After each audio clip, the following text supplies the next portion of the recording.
my name is Xiangyu Hu. My topic is CPU scheduling algorithm. CPU is an indispensable part of electronic products nowadays. Although every component in a computer or a cell phone is indispensable, the CPU is the central nervous system of the computer. The function of the CPU is mainly process the instruction, execute the operation, control times, and process data. CPU development has a history of more than 40 years, from Intel 4004 in 1971 to the current Intel 13900K or AMD 7900X. They all have 12 cores and 24 threads. Many people don't understand these concepts but it's a simple thing is that the more cores and more threads, the better, because it can assign more work. And what's needed here is the CPU scheduling algorithm. The purpose of the CPU scheduling is to make the work of the entire system more efficient and fair. Arrange the order in which the process used in CPU without standby. Start and allocate process sequentially when the CPU is free. For the two scheduling, there are two CPU scheduling methods: the primitive and non-primitive. The two states of which is the specific process switch from the running state to ready state, or from waiting state to ready state, is primitive.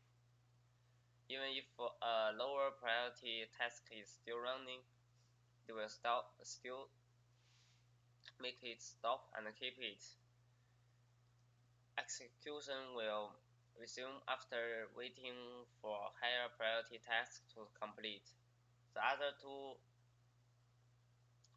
is a switch from the running to the waiting state and determine belong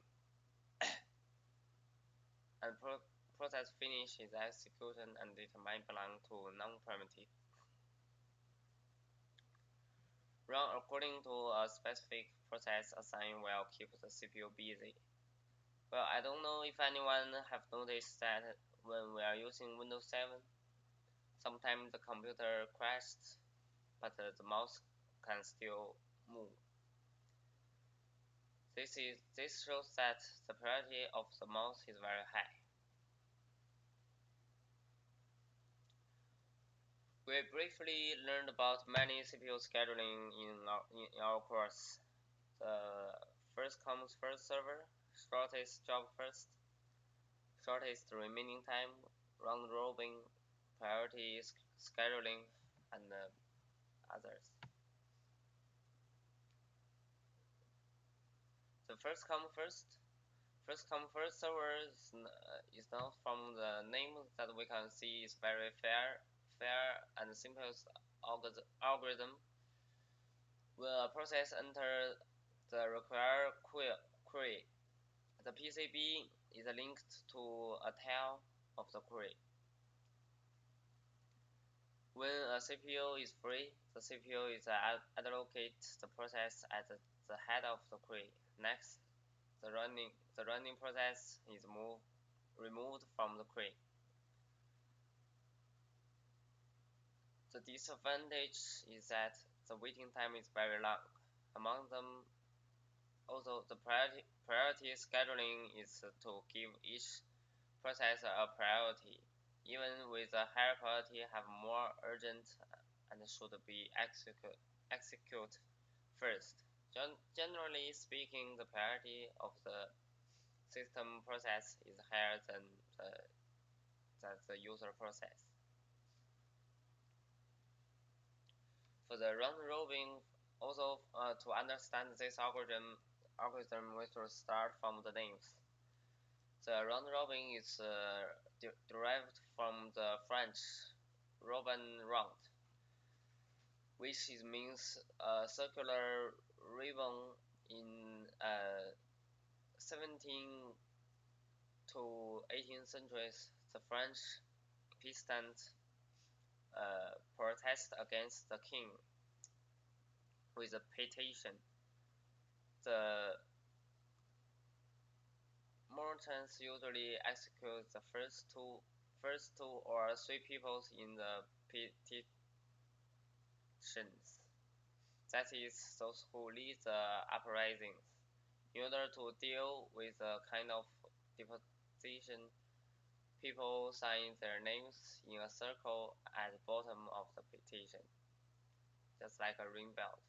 So the king cannot find the leader of the protest and cannot impose the severe punishment.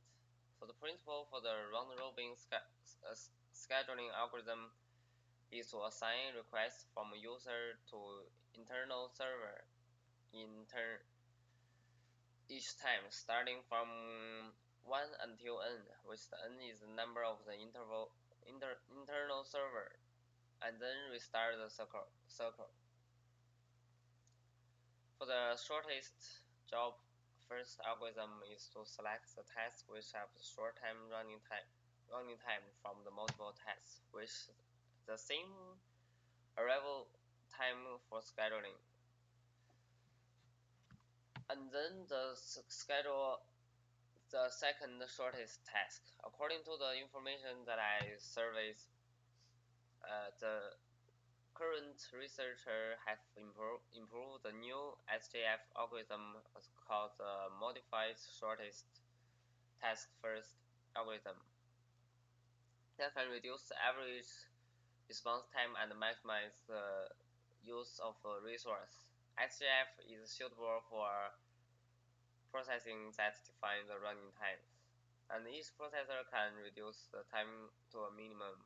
But the disadvantage for the SJF is that the lack of disparation mechanic and is not suitable for time sharing system or interactive transaction processing environment, because it is possible to accurately know the job processor or the exact execute times. The algorithm may not be able to truly achieve short job priority scheduling. Similar to FCFS and priority scheduling, they are very agreeable to implement algorithm, but efficiency is not very high.